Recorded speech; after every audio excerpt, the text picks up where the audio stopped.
Hello everyone, কেমন আছেন আপনারা সবাই? আশা করি আপনারা সবাই ভালো আছেন and welcome to my channel. আজকে আমি আপনাদের সাথে শেয়ার করব সর্ষে পোস্ত দিয়ে পটলের দারুণ স্বাদের একটা রেসিপি, যেটা গরম ভাতের সাথে লাঞ্চে বা ডিনারে আপনারা পরিবেশন করতে পারেন। ঘরে থাকা কিছু উপকরণ দিয়ে খুব সহজেই কিন্তু আপনারা পটলের এই নতুন স্বাদের রেসিপিটা তৈরি করে নিতে পারবেন। তাহলে চলুন দেরি না করে দেখে নিই আজকের রেসিপি। প্রথমে একটা ফ্রাই প্যানে দিয়ে দিচ্ছি আমি 3 টেবিল চামচের মতো সর্ষের তেল। এর মধ্যে আমি দিয়ে দিচ্ছি ফোড়নের জন্য একটা শুকনো লঙ্কা মাঝখান দিয়ে ফাটিয়ে নিয়েছি, আর দিয়ে দিচ্ছি হাফ চামচ কালো জিরে। এখন সব কিছুকে খুব ভালো করে একটু নাড়াচাড়া করে নেব। এখন এর মধ্যে দিয়ে দেব কেটে রাখা পটলগুলো। এখানে দেখুন পটলগুলোকে আমি খুব ভালো করে খোসা ছাড়িয়ে নিয়েছি আর মাঝখান দিয়ে 2-3টে করে কাট করে দিয়েছি। এতে করে পটলটা খুব ভালো করে সেদ্ধ হয়ে যাবে ভেতর পর্যন্ত। এখন খুব ভালো করে সবগুলো পটল ভেজে নেব, আর ভাজার সাথে সাথে এগুলো যাতে সিদ্ধও হয়ে যায় সেটাও খেয়াল রাখতে হবে। তার জন্য এখানে 1 চামচের মতো হলুদ গুঁড়ো আর স্বাদ মতো নুন দিয়ে ভালো করে এটাকে মিশিয়ে নিচ্ছি। এখন একদম লো ফ্লেমে কিন্তু এই পটলগুলোকে আমাদের ভেজে নিতে হবে যাতে সেদ্ধ হয়ে যায়।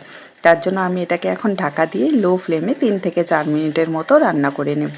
আর ততক্ষণ চলুন একটা বাটা মশলা তৈরি করে নিই। তার জন্য এখানে 1 চামচ পোস্ত, 1 চামচ সর্ষে ভিজিয়ে রেখেছিলাম সেটা দিয়ে দিচ্ছি মিক্সার জারে, আর তার সাথে দিয়ে দিচ্ছি 4টে কাঁচা লঙ্কা। ঝালটা আপনারা আপনাদের স্বাদ মতো বুঝে দেবেন। আর দিয়ে দিচ্ছি অর্ধেকটা পেঁয়াজ, একটা বড় পেঁয়াজের অর্ধেকটা আমি দিয়ে দিচ্ছি।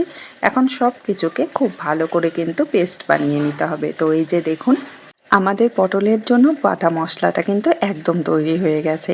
এখন এটাকে সাইডে রেখে চলুন দেখে নিই পটলটা ভাজা হয়েছে কিনা। তো এখানে পটলটা খুব ভালো করে ভাজা হয়ে গেছে, দেখতেই পাচ্ছেন, আর মোটামুটি কিন্তু সেদ্ধও হয়ে গেছে। তো এভাবে ঢেকে ভাজার কারণে পটলটাও কিন্তু খুব ভালো করে সেদ্ধ হয়ে যায়। এখন এর মধ্যে আমরা যে বাটা মশলাটা রেডি করে রেখেছিলাম সেটা এর মধ্যে পুরোটাই দিয়ে দিচ্ছি। এখন এটা দেওয়ার পর খুব ভালো করে কিন্তু মিশিয়ে নিতে হবে।